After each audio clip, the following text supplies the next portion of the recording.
Hello and good evening, everybody. Welcome to Bible Study for Overthinkers. I am your host, Jackie Espada, and I hope that you guys are just as excited as I am for the continued journey through Joshua. Tonight, we will be covering Joshua 11 through 15, and I hope that you guys are just as excited as I am. Before we get into it, though, I wanted to quickly ask you, if you would be so kind, as to hit that thumbs up. Whether you're watching here on Rumble, or if you're watching on YouTube, or if you're watching on X, wherever you're watching, make sure, please, if you will, to please hit that thumbs up. That would be greatly, greatly appreciated.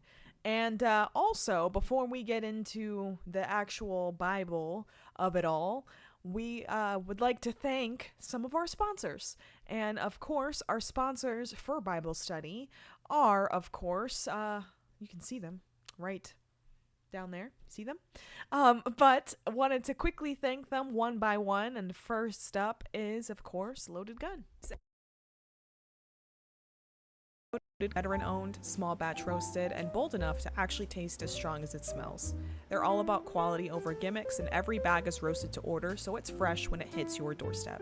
You can grab your favorite roast at loadedguncoffee.com and use code Jackie Espada for 10% off your order. Support small business, drink bold, and start your day the clean way with Loaded Gun Coffee.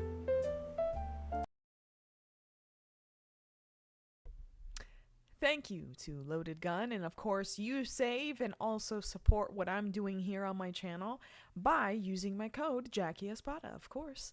And next up, I wanted to also thank In His Word, another fantastic Christian small business that they make all of their products themselves. So thank you to In His Word as well. I'm so excited to tell you about In His Word, a woman-owned, family-run Christian brand from the Pacific Northwest. Three sisters and their mom started this business out of their kitchen, creating faith-based apparel and home goods designed to keep us rooted in God's Word. Every design is prayed over, crafted by hand, and made with the mission of helping you carry Scripture into your everyday life. Whether it's a bold reminder or something more subtle that keeps your heart steady, you can shop their collection at inhisword.us and use my code Jackie Espada for $10 off orders over $70. That's inhisword.us. Faith you can wear and carry wherever you go. Thank you to In His Word. We love them and we appreciate them. Cam loves wearing his hat out and about. He gets compliments on it often. So I also, with my shirts and my sweatshirts and everything as well, they're great. So make sure to shop and support them. And of course, use my code Jackie as well. I think it's either Jackie or Jace, but I forgot. But if you often forget, like I do, what the discount codes are, you can go to my website, JackieEspada.com, and go to the Shop My Favorites tab, and you will be able to see all of the sponsors of my shows, whether it be these three that you see down here, or any of the other ones that I've talked about on the shows in the past. So you can find those links and the discount codes on the Shop My Favorites tab.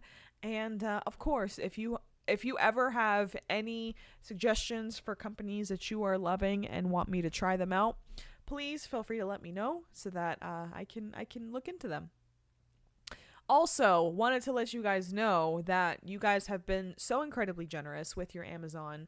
I appreciate you guys for remembering as often as you do to, whenever you place your Amazon orders, to, of course, include me in your in your things. You click on my link, basically. You click on my link before you go and shop, and you know, I get all the credit for it, and it doesn't go unnoticed. I wanted to let you guys know, as far as the goal of hitting, I think it's $650 of shipped sales in the month. I think I'm at 455, I think was the last number I saw. So you guys are so close to getting me to get a bonus with Amazon, which is I mean, it's like $10, but still, that's more than that's like what I get in a month from Amazon, in like the penny sales that they give us. So that $10 is lunch. So Appreciate you guys for using my Amazon link. I know that next week, during GART, actually, they were supposed to be doing Prime Days. I guess they didn't like talk to us first and like figure that out. Even though Prime Day deals really haven't been as good as they have been in the past. Of course, if I see any and in it that I think are worth it, I will absolutely share them with you guys. But I don't know, Prime Day deals just don't hit the same like they used to. Like there used to be some really good deals, and now I don't know. You guys, let me know what you guys think. Are the Prime Day deals as good as they used to be? Because I don't know, they don't hit the same.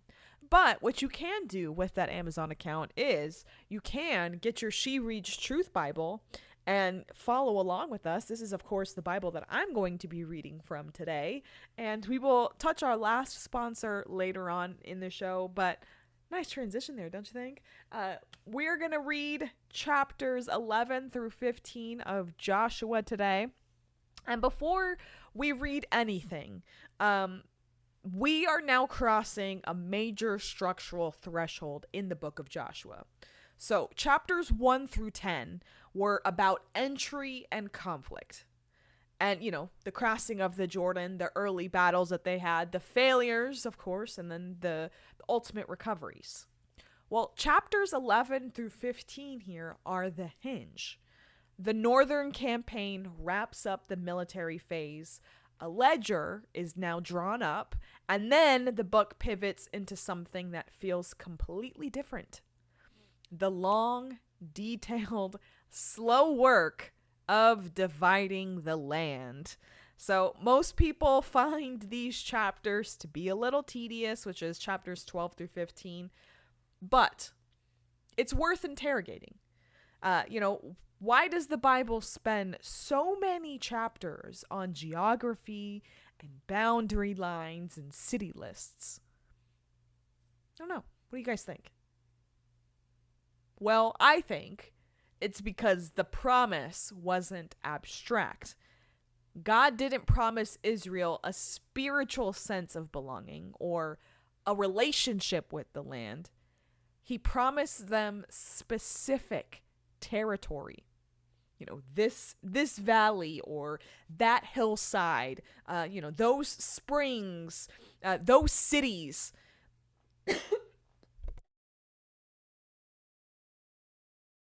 Oh, excuse me. Those were the boundary lists that we're going to see here are the Bible's way of saying the promise came true, and here are the coordinates. So when we start reading through the list of names, remember, we are reading a receipt for a promise delivered. That's the framework. So keep that in mind as we go through these next few chapters. So let's go ahead and start out with Joshua 11. Joshua 11 is the conquest of the northern cities. So the northern coalition is larger, more powerful, and better equipped than anything Israel had faced or has faced had faced, same thing, including their horses and chariots. So God doesn't, he says, well, pause. God says here to not be afraid. So do not be afraid. Israel attacks at dawn, and the land has rest from war. So let's go ahead. Let's jump into chapter 11. I hope that you guys are excited. And if you guys are straggling in here a little late, make sure to hit that thumbs up. And if you're lurking in the chat, just drop a quick hi or an emoji or one of the cool emotes that I have in the chat. Just to, unique chatters are a great metric that Rumble knows that we are doing good things over here. So appreciate you guys for doing all of that. Let's get into it. Chapter 11, Conquest of Northern Cities. When King Jabin of Hazor heard this news, he sent a message to King Jobab of Madon the kings of Shimron and Akshaph, and the kings of the north in the hill country, the Arabah south of Chinnereth, the Judean foothills, and the slopes of Dor to the west, the Canaanites in the east, and the Hivites at the foot of Hernon in the land of Mizpah. They went out with all their armies, a multitude as numerous as the sand on the seashore, along with a vast number of horses and chariots. All these kings joined forces. They came and camped together at the waters of Merom, or Merom, I don't know which one it is, to attack Israel. So, King Jabin hears about everything that has happened in the south. And he starts sending word to all of the kings in the north. And they assemble a coalition and describe it as a multitude as numerous as the sand on the seashore. And then it also says, along with a vast number of horses and chariots. But what's really interesting here to me is the first part. Sand on a seashore. That phrase, if you guys remember, was in Genesis 22:17 specifically, as the scale of Abraham's promised descendants. So the narrator here is using it deliberately. They're basically saying now that the opposition to Israel is at the scale of Abraham's promised blessing. And I thought that was a really cool connection. So that part, and then the horses and chariots. This detail matters immensely, enormously. In the ancient Near East, chariots were the tanks of that day. So that was the high military, invention, but the high military advantage that infantry could not easily counter, which is the chariots, and Israel didn't have any. The Northern Coalition came with the most sophisticated military technology of the ancient world, and God said, "Don't be afraid." Crazy. Well, he's going to say it now in verse 6. So here he is specifically saying it. It says, "The Lord said to Joshua, 'Do not be afraid of them, for at this time tomorrow I will cause all of them to be killed before Israel. You are to hamstring their horses and burn their chariots.'" So, God is not mincing any words here. He said two things specifically. He says, by this time tomorrow, all of them will be dead before Israel. Okay. Second thing is hamstring their horses and burn their chariots. That's pretty crazy. The outcome is declared in advance here. Again, remember, this just happened like a few chapters ago. The pattern from Jericho and from chapter 10, which, like I said, that's where we ended last on Sunday. That pattern repeats. God states the result before Israel could even act. But the instruction about the horses is the one that kind of catches my attention. Why hamstring the horses and burn the chariots? Israel has just defeated an army with the most powerful military technology available. The natural human move would be to keep that. Keep the horses, keep the chariots, and to absorb the defeated army's advantage and become stronger. God says in this moment to destroy them. And why is that? Because Israel's security is not to be found in military parity with surrounding nations. The moment Israel builds its military power on horses and chariots, it starts trusting horses and chariots and stops trusting God. So, Deuteronomy 17:16 had already said that Israel's future king must not multiply horses. Do you remember that from last chapter? Or from last book? Psalm 27, which it's been a while since we read that, but we did read that. And it said that trust in chariots and horses, says some trust in chariots and horses, but we trust in the name of the Lord. So God is enforcing a dependency on himself here by removing the option of conventional military confidence. So there's that. But there's also a counterintuitive angle here. So destroying the best weapons you just captured looks like strategic stupidity. But it is an act of theological clarity as well. Basically saying that, we are not winning this by being the most or the best equipped team or army. We are winning this by being the army whose God goes before them. And I think, that was the lesson of the wilderness is, trusting God in everything that you do. So that is that part. So let's keep going. We're on verse 7 now of chapter 11. It says, So Joshua and all his troops surprised them at the waters of Merom and attacked them. The Lord handed them over to Israel, and they struck them down, pursuing them as far as Greater Sidon and Mizpharoth Maim, and to the east as far as the valley of Mizpah. They struck them down, leaving no survivors. Joshua treated them as the Lord had told him. He hamstrung their horses and burned their chariots. So, surprise attack at dawn, and the Lord hands them over. Israel pursues them, and there's no survivors. Then Joshua does exactly what God said. He hamstrung the horses and burned the chariots.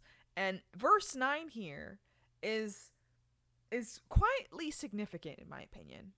And I'll read it again so that it'll be fresh in your mind. It says, Joshua treated them as the Lord had told him.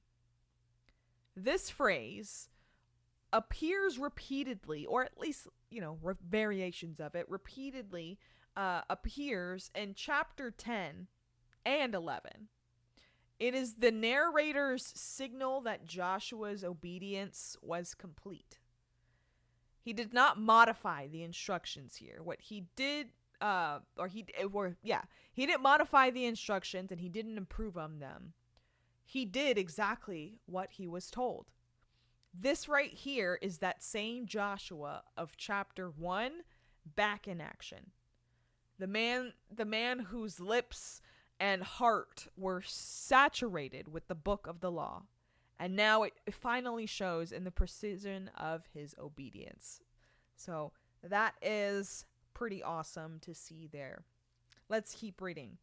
Verse 10. At that time Joshua turned back, captured Hazor, and struck down its king with the sword, because Hazor had formerly been the leader of all these kingdoms. They struck down everyone in it with the sword, completely destroying them. He left no one alive. Then he burned Hazor. Joshua captured all these kings and their cities and struck them down with the sword. He completely destroyed them, as Moses the Lord's servant had commanded. However, Israel did not burn any of the cities that stood on their mounds except Hazor, which Joshua burned. The Israelites plundered all the spoils and cattle of these cities for themselves, but they struck down every person with the sword until they had annihilated them, leaving no one alive, just as the Lord had commanded his servant Moses. Moses commanded Joshua. That is what Joshua did, leaving nothing undone of all that the Lord had commanded Moses.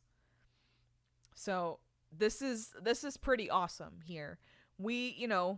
Joshua does exactly what he does, or what he's supposed to do. Hazor was the leader of all of the northern kingdom. Joshua turns back, he captures it, kills the king, destroys everyone in it, and he burns it. Unlike the other cities, which Israel did not burn, which we saw in verse 13, Hazor burns. It was the head of the coalition.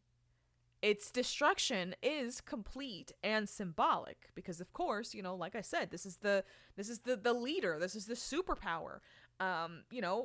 This is the power center of the whole North. And it is completely destroyed. It is an ash now. So, and then, we jump down to verse 15. And this right here is the theological capstone of the entire military campaign, in my opinion. So it's just, and I'll read it for you guys so that you guys know what it is. It's just as the Lord had commanded his servant Moses. Moses commanded Joshua. That is what Joshua did, leaving nothing undone of all that the Lord had commanded Moses. So the key word is nothing undone. That's extraordinary. It really is. Like the entire campaign, everything from Jericho up to now in Hazor, is summarized as the precise execution of what Moses was told, which was then the precise execution of what God commanded. So, of course, the chain of command runs from God to Moses to then Joshua to now it being complete. So the obedience here is total. The word given in Deuteronomy has now been enacted in history. So now we are going to get into the summary. So the summary of the conquests is verse 16. It says, so Joshua took all this land, the hill country, all the Negev, all the land of Goshen, the foothills, the Arabah, and the hill country of Israel with its foothills, from Mount Halek, which ascends to Seir, as far as Baal-Gad, in the valley of Lebanon, at the foot of Mount Hermon. He captured all their kings and struck them down, putting them to death. Joshua waged war with all these kings for a long time. So let's pause right there, because that a long time feels very loaded to me. Moses now summarizes everything, right? We've got everything, all the conquests, all of that. But the one thing that I really wanted to pause for was the thing that said Joshua waged war with all these kings for a long time. How long is a long time? I had to go look it up because I wanted to make sure. But the scholars estimate the campaigns that we saw from Joshua 6 to 11 took somewhere between 5 to 7 years. So this is not like a lightning campaign where they're just marching down the road, defeating a new city a day. No, this was years of sustained warfare. 5 to 7 years. This matters. Because the conquest of the land was not a sudden supernatural event that bypassed years of faithful, grinding human effort. God gave the victories, but Israel showed up. They marched every day. They fought, they pursued, and came back the next season. The fulfillment of the promise required prolonged ordinary faithfulness alongside the extraordinary moments. So I think that's pretty awesome in my opinion. So let's keep going.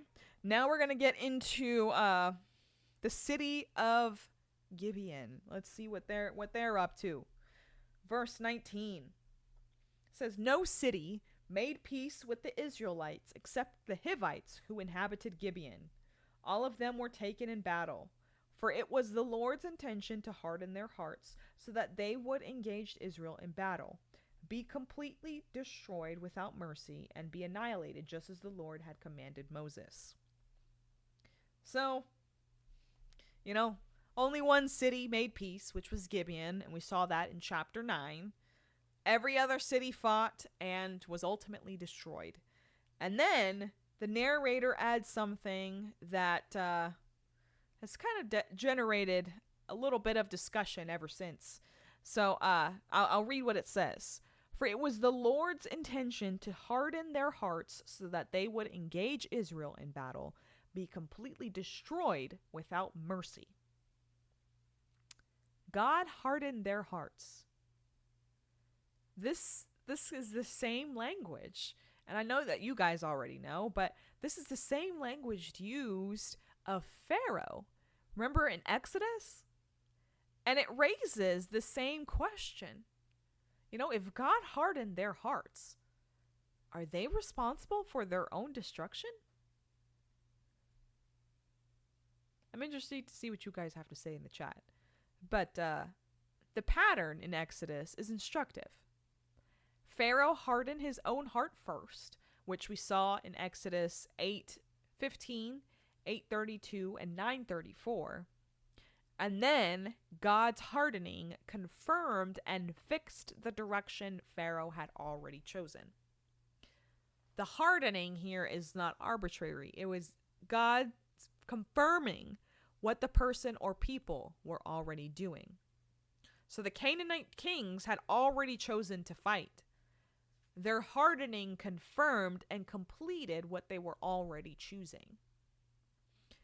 Additionally, every Canaanite city knew what God had done.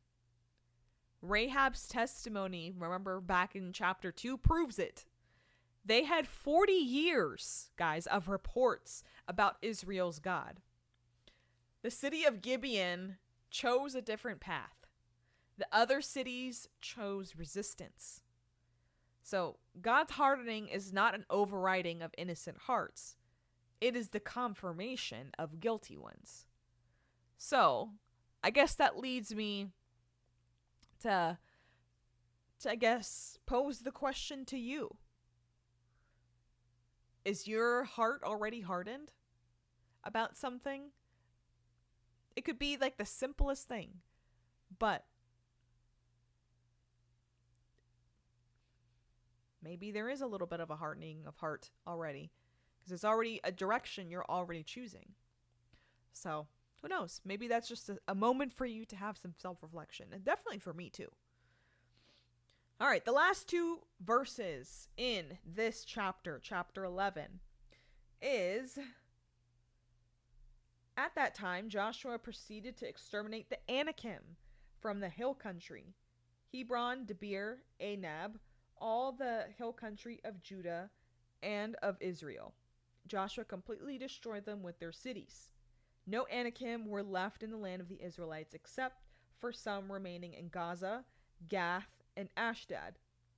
So Joshua took the entire land in keeping with all that the Lord had told Moses. Joshua then gave it as an inheritance to Israel according to their tribal allotments. After this, the land had rest from war. So, this last thing, remember the Anakim, guys. The Anakim were the giants that we saw in Canaan. We saw those a few chapters ago, or not chapters, but in Numbers. So that the people, remember the 10 faithless spies they cited as the reason Israel couldn't take the land? Those were the Anakim. They were the reason an entire population said we seem like grasshoppers in our own sight. So Joshua now exterminated them from the hill country, and no Anakim was left in the land of Israel, except a few remaining in Gaza, Gath, and Ashdod. So for those, there's a story that we're going to be looking forward to here in a few books, and there's a story in Gath. Gath, the remaining Anakim of Gath eventually produce a descendant named Goliath. So, of course, we will see. You guys know the story of David and Goliath. But, the giants that terrified the wilderness generation are gone from the land, except for those remnants. All those remnants will keep appearing, so we'll hear about them again. But the fear of the Anakim, the fear that held Israel at the border for 40 years, is done. So thank God for that.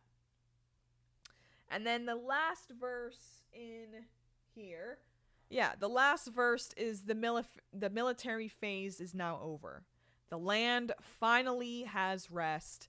And of course, we see that in the very beginning of the Bible when God takes rest. So, Genesis. It's built into the Sabbath. It is great. But the rest is not yet complete. There is still land to possess cities still to be conquered, work that still needs to be done. The rest here is a threshold.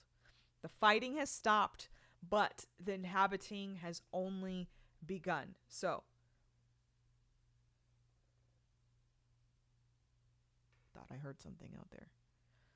Anyways, chapter 12. That's what we are going to be getting into now. So, chapter 12, this is the ledger. We have 2 columns. We have the kings defeated east of the Jordan under Moses, and then we have the kings defeated west of the Jordan under Joshua. The total here is going to be 31. The list exists to say every promise made to Abraham, Isaac, Jacob, and Moses about this land has a name next to it. So, before we get into the actual list of names, which, God, please forgive me as I butcher them. It'll be all right. First off, let me turn on this light real quick because it's dark out and I want to make sure, keep an eye on the cat.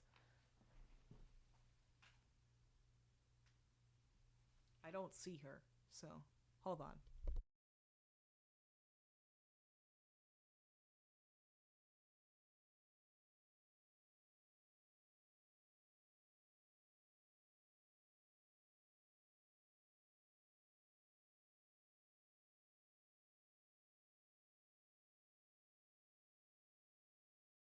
She didn't want to come in yet, so I'll let her have some more outside time. It's still pretty early. Anyways, chapter 12. Chapter 12. The first 6 verses are going to be a summary. So let's see what they are. Territory east of the Jordan. So, the Israelites struck down the following kings of the land and took possession of their land beyond the Jordan to the east and from the Arnon River to Mount Hermon, including all the Arabah eastward. King Sihon of the Amorites lived in Heshbon. He ruled from Aroer on the rim of the Arnon River, along the middle of the valley and half of Gilead up to the Jabbok River, the border of the Ammonites. The Arabah, east of the Sea of Chinnereth, to the Sea of Arabah, that is, the Dead Sea, eastward through Beth Jeshimoth, and southward below the slopes of Pisgah. King Og of Bashan, the remnant of the Rephaim, lived in Ashtaroth and Edrei. He ruled over Mount Hermon, Salakah, and Bashan up to the Gesherite and Maccathite border, and half of Gilead to the border of King Sihon of Heshbon.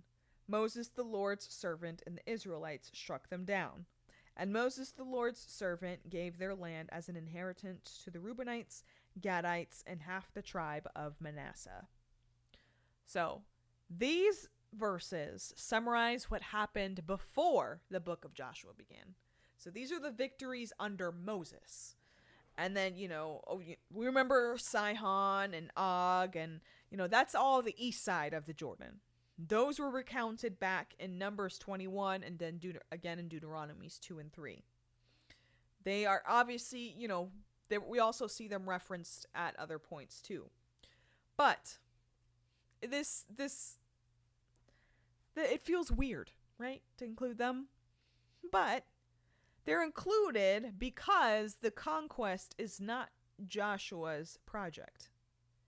It's God's project, which began before Joshua, continued through Joshua, and will continue after Joshua.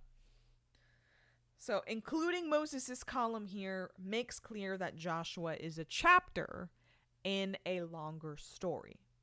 So, I'm bear with me. We're going to get into Joshua's conquest, the territory east of the Jordan. So, bear with me as I get through these names.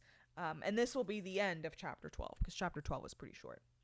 Anyways, territory west of the Jordan. Joshua and the Israelites struck down the following kings of the land beyond the Jordan to the west, from Baal-Gad to the valley of Lebanon to Mount Halak, which ascends through Seir, Joshua gave their land as an inheritance to the tribe of Israel according to their allotments: the hill country, the Judean foothills, the Arabah, the slopes, the wilderness, and the Negev, the lands of the Hittites, Amorites, Canaanites, Perizzites, Hivites, and Jebusites. The king of Jericho, 1.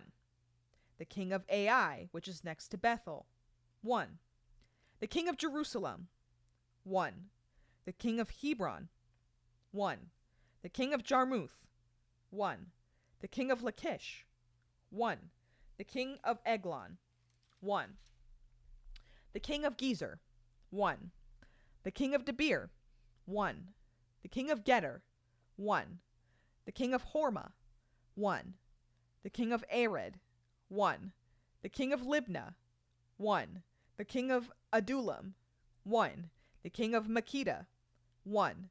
The king of Bethel, 1. The king of Tappuah, 1. The king of Hepher, 1. The king of Aphek, 1. The king of Lasharon, 1. The king of Madon, 1. The king of Hazor, 1. The king of Shimron Meron, 1. The king of Akshaph, 1. The king of Teanek, 1. The king of Megiddo, 1. The king of Kadesh, 1. The king of Jokneam in Carmel, 1. The king of Dor in Naphath Dor, 1. The king of Goim in Gilgal, 1. The king of Tirzah, 1. The total number of all kings, 31. So 31 kings listed one by one, each with the notation of 1. So the literary effect here of the 1 repeated 31 times, it is deliberate, and it is cumulative. Each one represents a king, a city, a battle, lives lost, years of faithful obedience, and a specific promise from the covenant being fulfilled. So the repetition is important. It's vital. It's important also to note here that I listed off a bunch of kings that were never covered in the narrative. Chapters 6 through 11 that we just read either last week on Sunday or the beginning of this week on Sunday, and back in the last chapter, they didn't describe their battles against, every single city.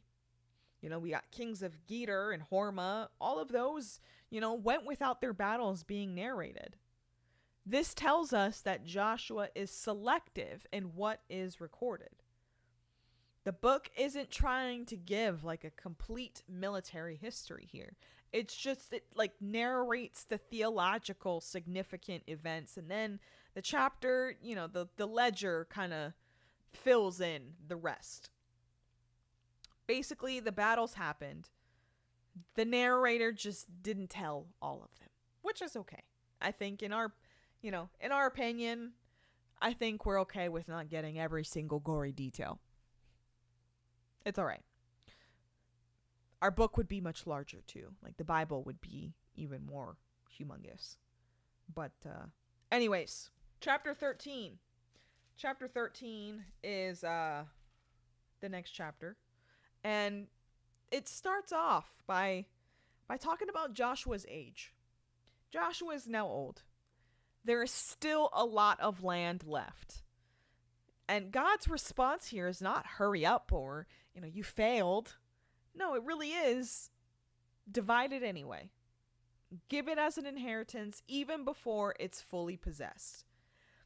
And buried in the descriptions, one of the most quiet, profound statements in the entire book is, of course, the Lord is Levi's inheritance. So this is a little bit cut and dry. It is literally the boundaries of each of these. So I hope you guys enjoy. Verse 1 of chapter 13. Joshua was now old, advanced in age, and the Lord said to him, "You have become old, advanced in age, and a great deal of the land remains to be possessed." So, that is God's response. Okay. Divide it anyway. Just do the thing. I asked you to do one thing. Do it. So now this is the land that still remains. So let's read about the land of what is still remaining. All the districts of the Philistines and the Geshurites, from the Shihor, east of Egypt to the border of Ekron on the north, considered to be Canaanite territory. The 5 Philistine rulers of Gaza, Ashdod, Ashkelon, Gath, and Ekron, as well as the Avites in the south. All the land of the Canaanites from Era, of the Sidonians, and Aphek, and as far as the border of the Amorites. I can't read right now. The land of the Gibeonites, and all Lebanon east from Baal Gad, below Mount Hermon, to the entrance of Hamath. All the inhabitants of the hill country from Lebanon to Misrephoth, Maim, all the Sidonians. Oh my God. We're gonna do better. That's for sure. So, God lists the territories that is still being used. And distinctively, we want to remember these few lands these few territories, because these are going to continue to appear. So the 5 Philistine cities are listed by name, and these cities are Gaza, Ashdod, Ashkelon, Gath, and Ekron. These, of course, we will continue to see those throughout the Old Testament. Samson's story is in Philistia. David fights the Philistines for decades. Isaiah and Amos both pronounce judgment on Philistine cities. The unconquered territories of Joshua 13 become the persistent pressure points of Israel's history for the next 4 centuries. God says that he will drive them out. You must finish this immediately. So, he's like, I will deal with what remains. Your job is to distribute what I'm giving you. So, that is what he is doing. But there is a future tense dimension to every promise. God will do what isn't done yet. Israel's role is faithfulness in the present portion. So that is what we've got going on so far. So I'm going to do better at reading this time, I promise. This right here is the inheritance east of the Jordan. This is the land Moses assigned east of the Jordan. So here's what we have. It's verse 8 of chapter 13. It says, with the other half of the tribe of Manasseh, the Reubenites and Gadites had received the inheritance Moses gave them beyond the Jordan to the east, just as Moses, the Lord's servant, had given them. From Aroer, I'm probably saying that so wrong, on the rim of the Arnon Valley, along with the city in the middle of the valley, all the Medeba plateau as far as Dibon, and all the cities of Sihon of the Amorites who reigned in Heshbon to the border of the Ammonites, also Gilead and the territory of the Geshurites and Maacathites, or Macathites, I think it's that, Macathites, all Mount Hermon and all Bashan to Salika, the whole kingdom of Og in Bashan, who reigned in Ashtaroth and Edrei. He was one of the remaining Rephaim.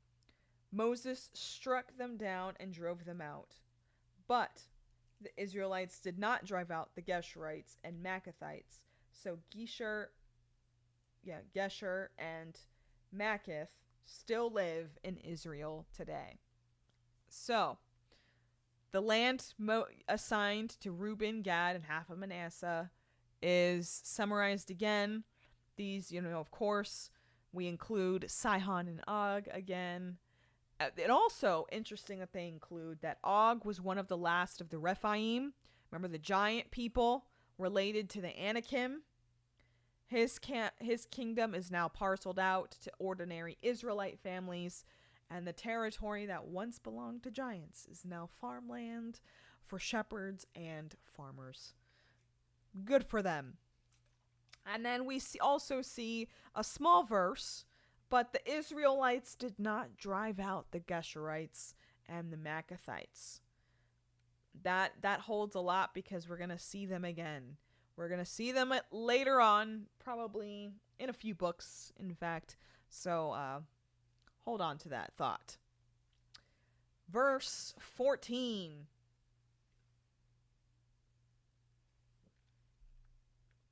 Yeah. Let's get to verse 14. He did not, however, give any inheritance to the tribe of Levi. This was their inheritance, just as he had promised, the food offerings made to the Lord, the God of Israel. So there we go. That is what we have there. We'll also see that again in verse 33, but I wanted to let you guys know, obviously, Levi gets God. What does this mean practically? The Levites were spread across the whole land in designated cities supported by the tithes and offerings of the other tribes. And they had no territorial base, no, consolidated political power, no land to call their own. They were, in a sense, deliberately made dependent on God and on the generosity of the other tribes. So, God here is presented as literally equivalent to land. Land here is the tangible inheritance of the tribe, which, is also the concrete evidence of God's promise. For Levi, though, the concrete is bypassed, and God himself is that role. This is one of the most remarkable statements, in my opinion. But it anticipates what the New Testament says about the believer's inheritance being not land, but God himself. So, we'll see this later on, but let's see what Reuben's family or tribe gets. Let's see what Reuben gets. So, to the tribe of Reuben's descendants by their clans, Moses gave this as their territory. I should probably just look up this word, because I'm having a lot of trouble saying it. Let's see. Bible, we're in Joshua 13. And then we're going to play this, but Joshua was now old, advanced in age. Yeah, we know that.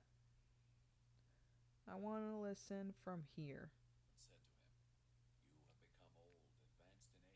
Ah. But this is from the Shihar east Which? of Egypt to the border 15. of Let's go to Ammon, 15. the land." He did. All right. To the tribe of Reuben's descendants by Let's their listen. clans, Moses gave this as their territory. From Aurora on the Aurora. Wow, I was saying that very wrong. Yeah, from Aurora on the rim of the Arnon Valley, along with the city in the middle of the valley, the whole plateau as far as Medeba, with Heshbon and all its cities on the plateau, Dibon, I don't know how to say any of these words, but it's fine. Bamoth Ball, Beth Bal Meon, Jahaz, Kedemoth, Mephath, Kiriathaim,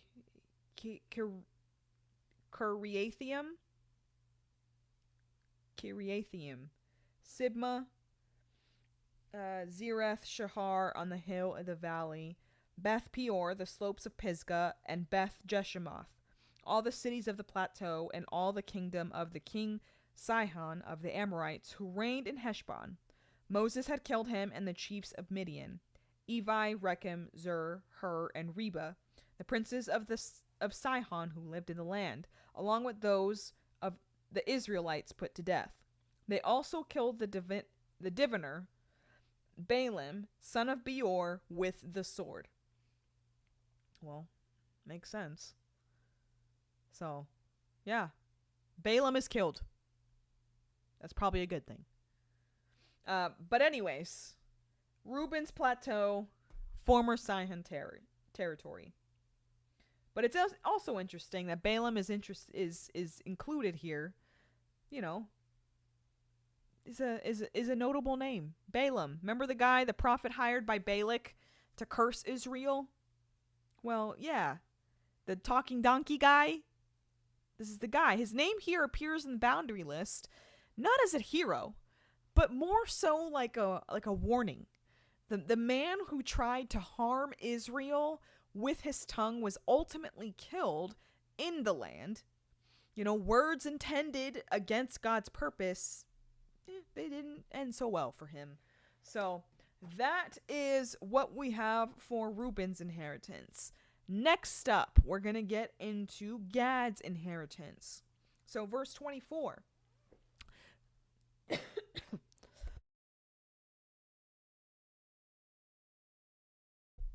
All right, we should be good. Gad's inheritance, verse 24.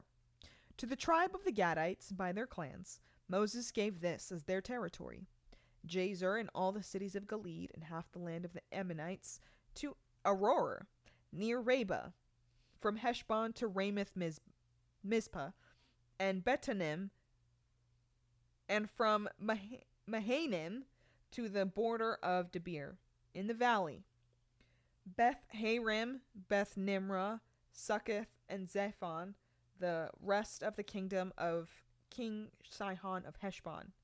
Their land also included the Jordan and its territory as far as the edge of the Sea of Chinnereth on the east side of the Jordan. This was the inheritance of the Gadites by their clans, with the cities and their settlements. So Gad gets the Gilead region and part of the Ammonite border. And this, I looked it up, rich, fertile, hill country east of the Jordan, good pasture land for another cattle-heavy tribe. So that is the next tribe. The last tribe is East Manasseh's inheritance. So half of Manasseh, remember they're split in half. East Manasseh, this is their inheritance. And to half the tribe of Manasseh, that is, to half the tribe of Manasseh's descendants by their clans, Moses gave this as their territory: from Mahanaim through all Bashan, all the kingdom of King Og of Bashan, including all of Jair's villages that are in Bashan, 60 cities, but half of Gilead and Og's royal cities in Bashan. Ashtaroth and Edrei are for the descendants of Machir, son of Manasseh, that is, half the descendants of Machir by their clans. These were the portions Moses gave them on the plains of Moab beyond the Jordan east of Jericho. But Moses did not give a portion to the tribe of Levi. The Lord, the God of Israel, was their inheritance, just as he promised them. So again, we see that again. But going back to East Manasseh, they received Bashan, the former king of the kingdom of Og, 60 cities in total. Og's territory was where the last of the giants were. So, farmland divided among the families. So that is where we are there. And then we see the summary and the Levi repeat. And I will say that I had this thought, and I wonder what you guys think in the chat about this. But, obviously the whole Levi thing is repeated. It's deliberate to let them know God is their portion. And I wondered this. I wondered this. We obviously know that Joshua himself probably did not write the book of Joshua.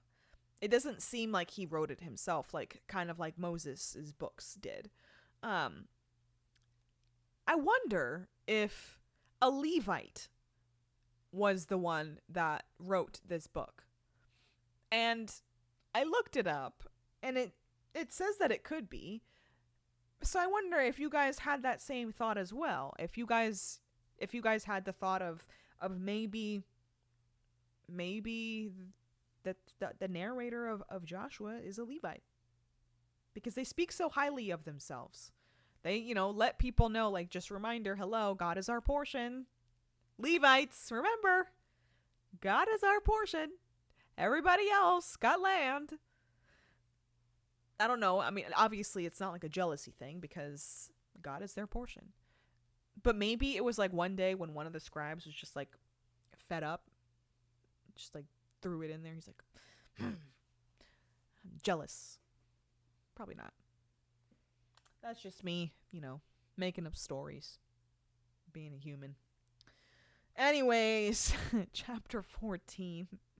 We've got those were the chapters of geography. The book is now going to pause for one of the most personally compelling moments in Joshua. We'll get to that though after this commercial break. So we only have 2 chapters left. My guess is that we'll probably only go for about an hour and a half. If you guys haven't noticed already, this show is pre-recorded. I decided to pre-record this show because Cam and I it was our World Cup day. We got to go down to the city of Atlanta and go down to the World Cup events. I will hopefully publish some videos and clips for you guys in the coming days so that you guys can join in on the action and fun. We're both super excited, and I decided to pre-record this just in case we decided to stay down there for events into the night. We probably, I fully anticipate me probably being in the chat during the show, but just giving ourselves the option. And then on top of that, we have to wake up early to go down to the stadium. The game is at noon. So, dang, I think I got bit by a mosquito. Anyways, so game is early, so we have to be down at the stadium early. And,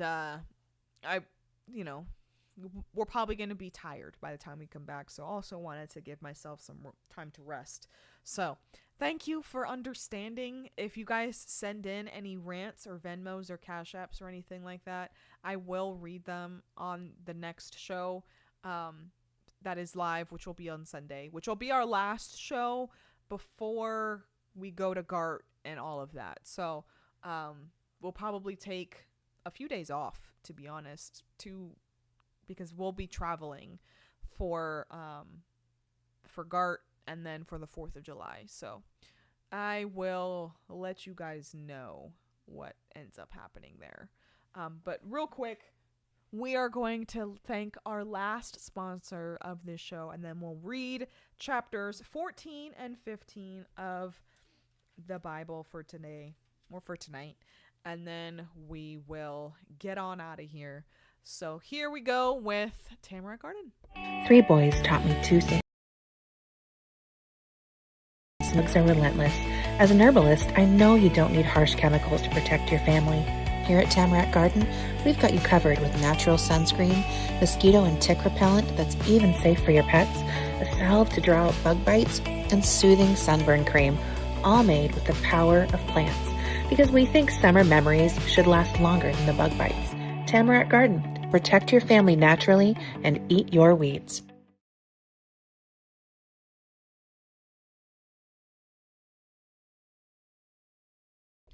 Thank you, Tamarack Garden. And in fact, they actually just they established a new affiliate portal. So I will have links now that I can send you to direct products. And you can actually see some of those direct products linked in the Substack article that I recently published about their bug spray and their Sunny Days sunscreen. So go check that out if you haven't already on my Substack, JackieEspada.com. And then, use my code, JackieEspada. You save $10 when you spend $50 or more. They have all brand new products that actually just launched today, which is Wednesday. But they just launched some new products. I'm going to be scooping up some of their bug repellent, like insect things Those look really good. So I'm looking forward to that, and make sure to use my code. I'm going to pause real quick. The cat is in the window, so let me let her in.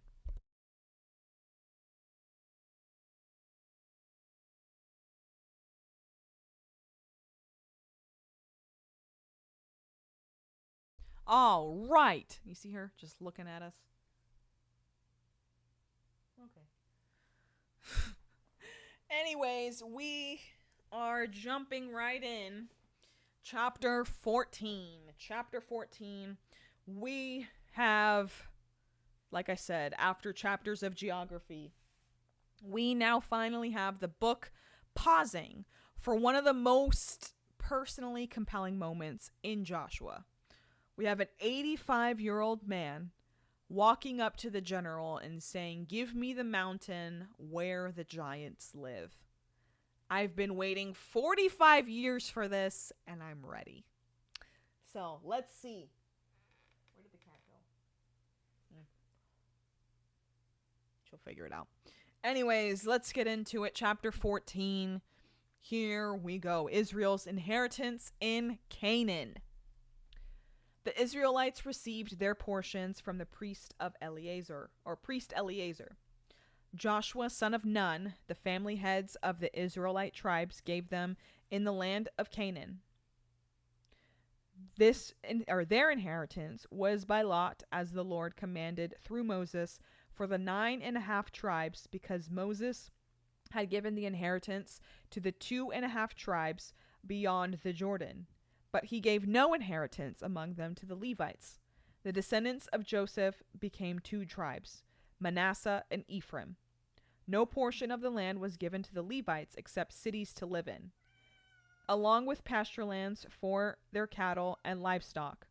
So the Israelites did as the Lord commanded Moses, and they divided the land. What do you want?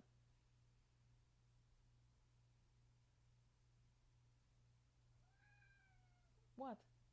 You just came in. She's gonna complain to me. Okay. Anyways, the Israelites received their portions through Eleazar, the priest, and the system is established. The lot casting to determine allotments, with Moses' East Jordan assignments already handled. Levi, of course, receives no land, and Joseph's descendants become 2 tribes, Manasseh and Ephraim, to maintain the 12 tribe count. So, the lot here is not random, and in fact, if you have the She Reads Truth Bible, you can see the breakdown of the map. See, like how nice that is. It shows you all of the boundaries that we are about to read and what they're going to look like. Yes? Why don't you go to your bed? You don't need to go back outside. There's nothing out there for you except for trouble. Yeah, I know. There's trouble out there. You don't need to go out there. You want to go to your bed? You can look at the trouble from the window in your bed. Nope, she's pissed. Okay, let me open the door. Go ahead. Go. Hurry up. She'll be back. Okay, let's see. Verse 6. We've got Caleb's inheritance. Remember, Caleb was one of the faithful spies. One of the 2. We got Joshua and we had Caleb. Caleb is going to go up first. So let's see what Caleb gets. The descendants of Judah approached Joshua at Gilgal, and Caleb, son of Jephunneh, the Kenizzite, said to him, "You know what the Lord promised Moses, the man of God, at Kadesh Barnea about you and me? I was 40 years old when Moses, the Lord's servant, sent me from Kadesh Barnea to scout the land, and I brought back an honest report. My brothers who went with me caused the people to lose heart, but I followed the Lord my God completely. On that day Moses swore to me, 'The land where you have set foot will be an inheritance for you and your descendants forever, because you have followed the Lord my God completely.'" So, the descendants of Judah came to Joshua, and Caleb specifically, steps forward and makes his case. And he does it with, great accuracy. You remember Caleb? For those that may have forgotten, Caleb was one of the 12 original spies sent in Numbers 13. He and Joshua were the only two who gave a faithful report. And then the other two, said that they were just like grasshoppers. But Caleb is identified as a Kenizzite, not from the core 12 tribes of Israel. The Kenizzites were a Canaanite people listed in Genesis 15:19 as one of the nations whose land was promised to Abraham. Caleb is the Kenizzite who aligned himself with Israel, followed Israel's God completely, and received the inheritance promised to the faithful. He is another Rahab. Remember her from the beginning of the book? Another outsider who ends up inside the covenant through faith. The first man to receive his personal inheritance in Canaan is not ethically Israelite.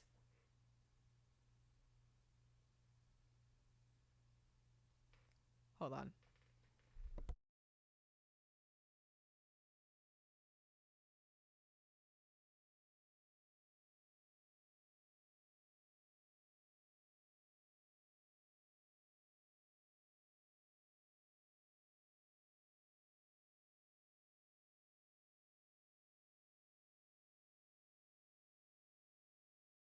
She's like a teenager.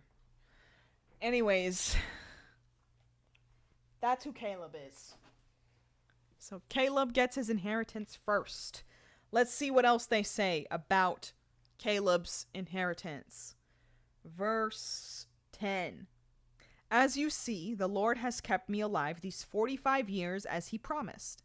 Since the Lord spoke this word to Moses while Israel was journeying in the wilderness, here I am today, 85 years old.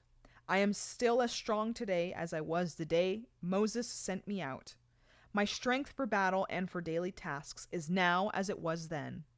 Now give me this hill country the Lord promised me on that day, because you heard then that the Anakim are there, as well as large fortified cities.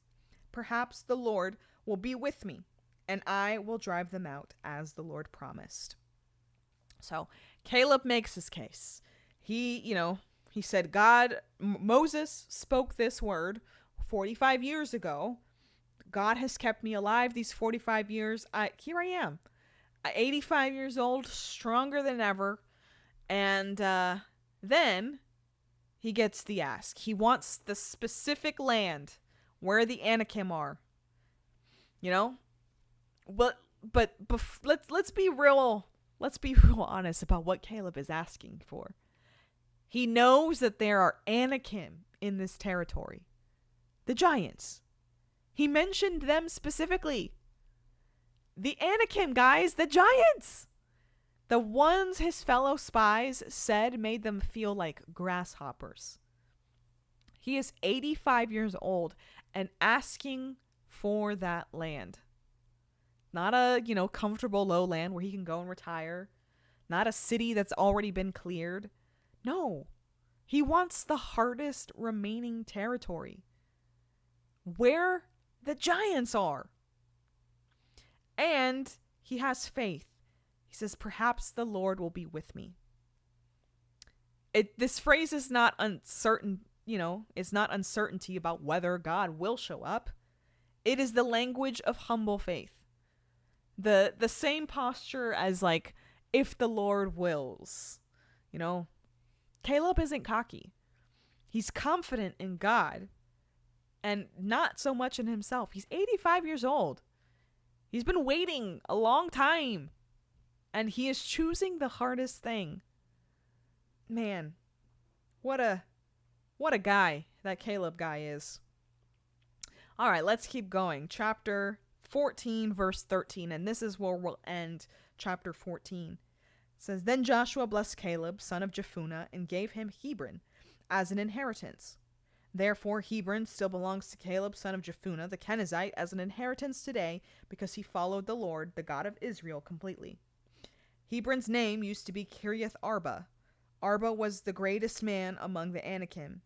After this, the land had rest from war. So Joshua blesses Caleb, gives him Hebron, and that is the end there.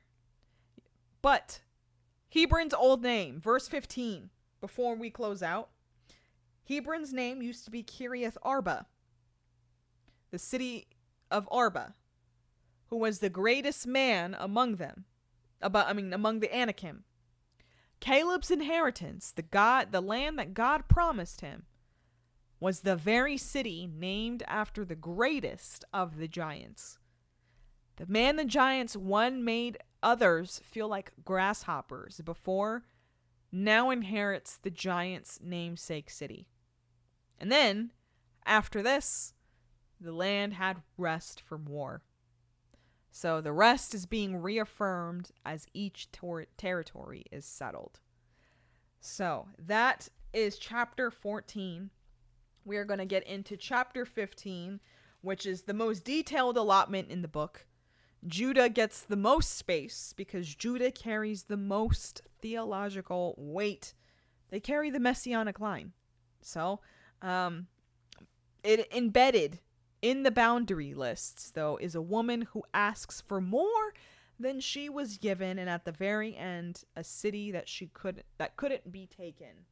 So first up is going to be the actual 4 boundaries or 4 borders of Judah's territory. So let's get into it. And this is where we'll be ending today, is chapter 15.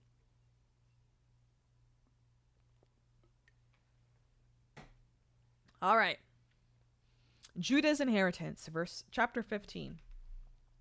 Now, the allotment for the tribe of the descendants of Judah by their clan was in the southernmost region, south to the wilderness of Zin and over to the border of Edom.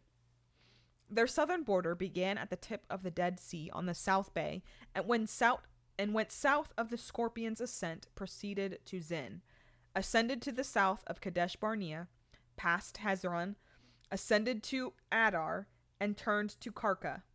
It proceeded to Asman and to the brook of Egypt, and so the border ended at the Mediterranean Sea. This is your southern border. Now the eastern border was along the Dead Sea to the mouth of the Jordan. The border of the north was from the Bay of the Sea at the mouth of the Jordan. It ascended to Beth Hogla, proceeded north of Beth Araba, and ascended to the stone of Bohan, son of Reuben. Then the border ascended to Debir from the valley of Achor,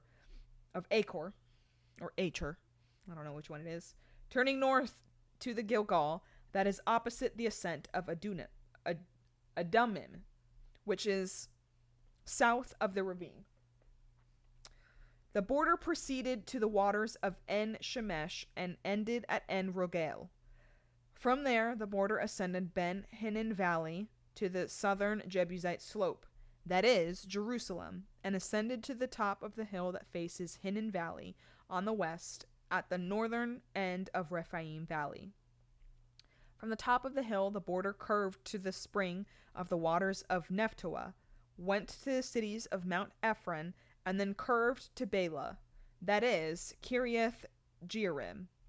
The border turned westward from Bela to Mount Seir, went to the northern slope of Mount Jearim, that is, Chesalon, descended to Beth Shemesh, and proceeded to Timnah.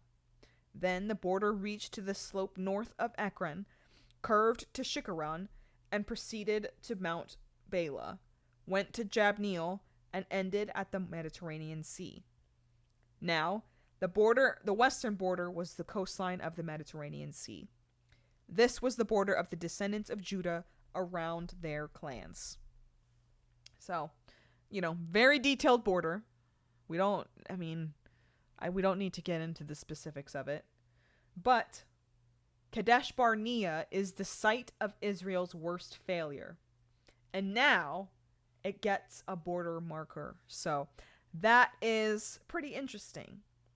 So this now picks up. That's Judah's inheritance, right?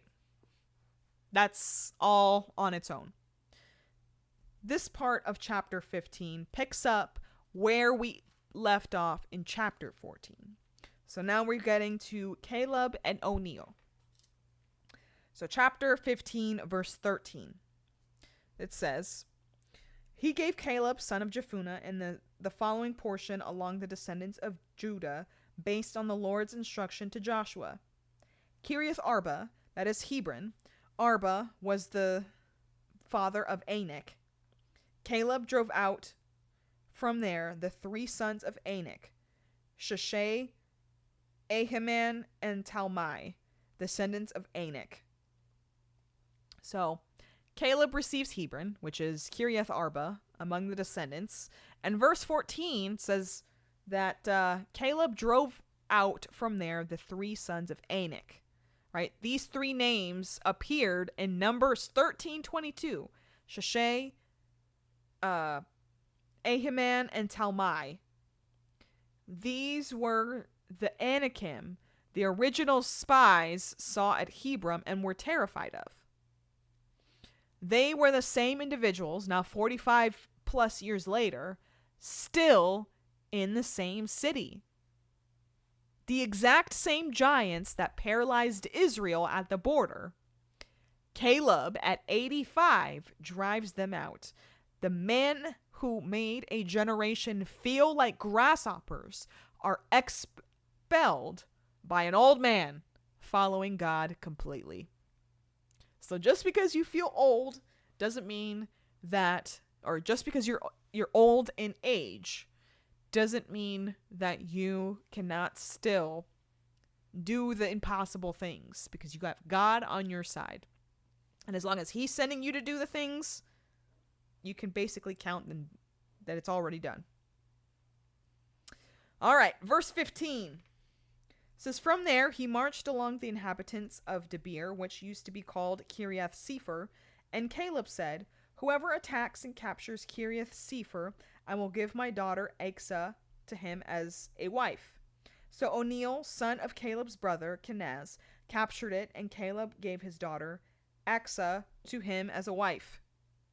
Okay? So, O'Neill. Important. You want to know why? He is the first judge in Israel. So, let's see what is important about this guy. So he appears here as a young warrior earning his wife. The prize offer. To modern ears, offering a daughter as a prize feels deeply uncomfortable. I wouldn't want to offer my daughter as a prize to anybody. But back then, this was a way of honoring military achievement with the most significant social gift a father could give. So, it's not endorsement, it's a description of how honor worked in this cultural moment. Anyways, O'Neill, first judge, we will see him in the next book of the Bible. Let's keep going. Chapter 15, verse 18 says, When she arrives, she persuaded O'Neill, this is Achsah, his now wife, to ask her father for a field. As she got off her donkey, Caleb asked her, What can I do for you? All right, here we go. She replied, Give me a blessing. Since you have given me land in the Negev, give me the springs also. So he gave her the upper and lower springs. Okay, so this seems really unexpected. Achsah arrives at her new home, or her husband's new husband's home, and she somehow persuades O'Neill to ask her father for a field. And then she gets down from the donkey, and Achsah says that she wants a blessing. She wants springs also. Okay? For those that don't remember, the Negev is the dry southern wilderness. This is land without water.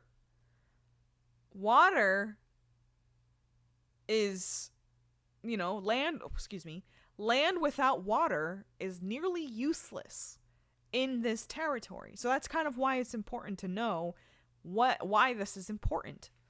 You know, she's not just asking for something because she wants it. She's literally asking to survive. You know, this is in the middle of all of this because it's showing what the inheritance looks like when someone actively appropriates what they appropriates what they've been given. Asa was given land. It wasn't enough for the land to be given. She needed water to make it livable. She identified the lack. She asked specifically, and she received fully. So the surrounding chapters, as we see throughout all of the 14 that we read already, is, you know, full of tribes that received their territory but didn't fully possess it. Asa here is the counterexample. She receives, she identifies what is missing, asks for the rest, and gets it. She is a model of how to engage with inheritance. This is not, you know, something that we passively accept of what's minimally offered, but active pursuit of what makes it complete. And of course, you know, we know the scripture connection to water and the living water that we see with Jesus and him talking about that, right? So we also see that, right? So that's also a connection. All right. So the Judah, now we're going to get into a detailed account, city list for Judah, organized by region. So the first region is the Negev cities. So let's see what these cities are. And the city list, I want to let you guys know, are future Bible scenes. So let's see what we're getting into here. So first up, verse 20 says, "This was the inheritance of the tribe of the descendants of Judah by their clans. These were the outermost cities of the tribe of the descendants of Judah toward the border of Edom in the Negev: Kabzeel, Eder, Jagor, Kina, Dimona, Dada, Kadesh, Hazor, Ithnan, Ziph, Telem, Bealoth, Hazor, Hadata, Kirioth Hezron, that is Hazor, Amim, Shema, Molada, Hazor Gada, Heshmon, Beth Pelet, Hazar Shual, Beersheba, Biziothia, Bela, Ayim, Ezim, Ezim, Eltolad, Chesel, Horma, Ziklag, Madmana, Sana, Lebeoith, Shilhim, Ain, and Rimmon. I probably said all of those wrong. 29 cities in all with their settlements. Okay, all of those. 29 cities. Let's go into the Judean foothills now. So the Judean foothills. Oh, pause real quick. Beersheba. We've heard that name before. It is where Abraham and Isaac made covenants, where Elijah fled to despair. And we'll see that in 1 Kings 1. But, yeah. Beersheba. That's where the Negev, that's one of the cities in the Negev. All right, let's keep going. In the Judean foothills, Eshtaol, Zorah, Ashna, Zanoah, and Gainim, Tapua, Enim, Jarmuth, Adullam, Soko, Azekah, Sherarim, Shearaim, Shearaim, Adithaim, Gedera, and Gederothaim, 14 cities with their settlements: Zenan, Hadashah, Migdal, Gad, Delan, Mizpah, Joktheel, Lachish, Boscath, Eglon, Kaba, Lamam, Chitlish, Jederoth, Begdagan, Nama, and Makeda, 16 cities and their settlements, Libnah, Ether, Ishan, Ifta, Ashna, Nazib,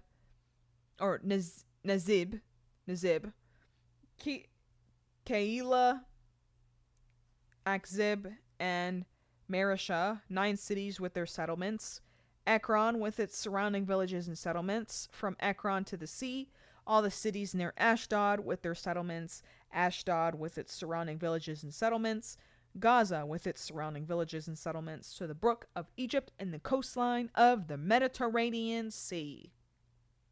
For those that don't know where that is, and why is it important, that is the David and Goliath territory. So, this is the foothills between Judah and Philistia, where David will fight Goliath, and where Samson will operate, where the prophets will pronounce judgment on the Philistine cities. Yeah. These are, like I said, these are places in the Bible that will have Bible scenes in the future. Let's keep going. We're into the hill country now. Hill country. And I promise we're almost done butchering names. Hill country, verse 48. In the hill country, Shamir, Jatir, Sokab, Dana, Kiriath Sana, that is Debir, Anab, Eshtemoa, Anim, Goshen, Halan, and Gilo, 11 cities with their settlements, Arab, Duma, Ishan, Janim, Zior, 9 cities with their settlements, Maon, Carmel, Ziph, Jutta, Jezreel, Jokdeam, Zanoah, Cain, Gilbeah, and Timnah, 10 cities with their settlements, Halhul, Bethzer, Gedor, Maaroth, Bethanon, and Eltekon, 6 cities with their settlements, Kiriath Baal, that is Kiriath Jearim, and Reba, 2 cities with their settlements. So, that is the hill country. The 11 cities, then 9, then 10, then 6, then 2, including Hebron, which was already given to Caleb, Ziph, where David hides from Saul. We'll see that in a little bit. Let's see, what else? Yeah. So that's the hill country. The wilderness. Let's see what the wilderness. Verse 61 says, in the wilderness, Beth Araba, Middin, Sekaka, Nibshan, the city of salt, and En-Gedi, 6 cities with their settlements. So David's this wilderness cities of Judah's territory become David's refuge. So yeah, that's where he hides from Saul. And the last verse of this city is, but the descendants of Judah could not drive out the Jebusites who lived in Jerusalem. So the Jebusites still live in Jerusalem among the descendants of Judah today. Interesting. So the chapter ends with a single verse that drops like a stone. Judah, the most powerful tribe, the messianic tribe, the tribe with the most detailed allotment in the book, could not take Jerusalem. Jerusalem sits in Judah's northern boundary description, but they couldn't hold it. And of course, this matters because Jerusalem is the city of God in the Old Testament. It's the city David will eventually capture in 2 Samuel, centuries later, and make his capital. It's where Solomon builds the temple. It's the city the prophets weep over. It's the city Jesus enters on a donkey. The city that will become the center of everything in the biblical story is the one unconquered city in Judah's territory. The most important real estate here is the ground they couldn't take yet. So the Jebusites remain, and just as the Geshurites and the Maccathites lived among East Manasseh, the conquest was complete enough for the land to rest, but it was not complete enough to remove all the complications. And that right there, guys, is chapter 15. That is where we are ending tonight. Let's go ahead and pray before we get out of here. So, Father God, thank you so much for another beautiful day. Lord, thank you for today and for tomorrow, which I know that this is pre-recorded. So thank you for today and thank you for tomorrow. Lord, I know that we're going to have a great time tomorrow down at the World Cup festivities in Atlanta. Lord, please send your angels to protect us, Cam and myself, as we go down there. Keep us safe and keep us from any harm that is intended to be thrown our way. Lord, we also ask you to do the same for every single person who is watching this, whether it be live or on replay. We truly appreciate them and love them and want to keep them safe. Lord, we also ask you to come into the houses and minds and hearts of every single person who is watching this right now, Lord, that they may receive your presence in a way that they have never experienced before. Lord, I also ask that you come and you fill the need of anybody who is watching this, whether it be something financial or mental or physical, whatever it be, Lord, you know what the need is, and make sure that you come into their life right now and fulfill that need. And especially we want to help and send healing vibes and prayers over to those who had surgery recently, especially one that I recently got a text for that she may have complete healing and recovery from. Lord, we also ask you to keep our nation safe, as you always have, but we want to draw closer to you in this time. Lord, also keep our president safe and fill his mind with all of the wisdom that only you can grant to be able to lead this nation. Lord, we also ask you to send traveling mercies to every single person that will be going to GART over the next few days, and especially for me and Cam as well, because we will be flying there. Lord, I hope that everybody makes it there safely and is able to get back home safely as well. Lord, thank you for another day to give you thanks and glorify you. And in Jesus' name I pray, amen and amen. I hope that you guys enjoyed today's show. And I appreciate you guys for being okay with, well, I assume that you guys are okay with me pre-recording this, but I couldn't think of more. Like I told Cam today, like, we're going to the World Cup, and think of it what you may, and whatever it is. But, you know, Cam, this is something that Cam has looked up to or looked forward to since he was a kid, and being able to go with him and experience this together is really like a cool event. So I'm excited. We're gonna be taking lots of pictures and videos and all of that, hopefully, while we're down there, and yeah, bring you in on the action. So thank you guys again for being here. I will read any rants or Venmos if they come through on the next show. So thank you guys for being here. Shop the sponsors. Make sure to hit that thumbs up, and I will see you guys on Saturday, 3 p.m. Eastern for Hooks and Harmony. We will be back live and in action for our last show of the month, because, of course, we will be taking the last week off for GART. But yeah, love you guys. Truly appreciate each and every one of you for being here. And I will see you guys on Saturday. My mouse was dead. So love you. Goodbye. Thank you.